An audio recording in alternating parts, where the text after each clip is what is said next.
Ils ne pouvaient pas se passer de cette opération qui les engage d'ailleurs directement. Au siège de la Haute Autorité de lutte contre la corruption ce vendredi, quelques membres du gouvernement sont venus déclarer leur conflit d'intérêts. Une obligation qu'il plaise bien à s'y soumettre. C'est un acte républicain. La République a pris des textes pour prémunir tous les cadres de conflits d'intérêts.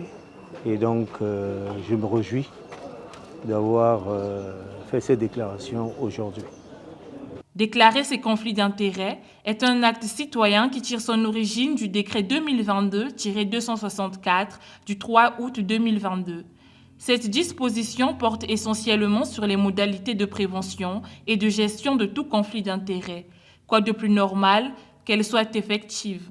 Il s'agit là, du point de vue du membre du gouvernement que je suis, de l'application d'une politique qui, depuis plus d'une décennie, a amené l'État à mettre en place tous les instruments de gestion et de prévention de la lutte contre la corruption. Nous sommes un des rares pays à disposer de textes qui fixent les conditions de la détermination, de la constatation d'actes de corruption par les agents publics de tout niveau, y compris les plus élevés.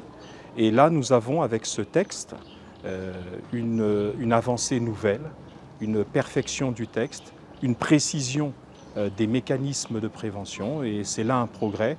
Et nous pouvons nous féliciter du fait que nous fassions des déclarations sur l'honneur. Sont également passés à la barre ce 19 avril les directeurs de cabinet et généraux de plusieurs structures publiques, avec à la clé une seule mission, faire preuve de leur soumission aux exigences de cette opération, laquelle débouchera sur une série de mesures judiciaires en phase avec les dispositions pratiques de lutte contre la corruption en République du Congo.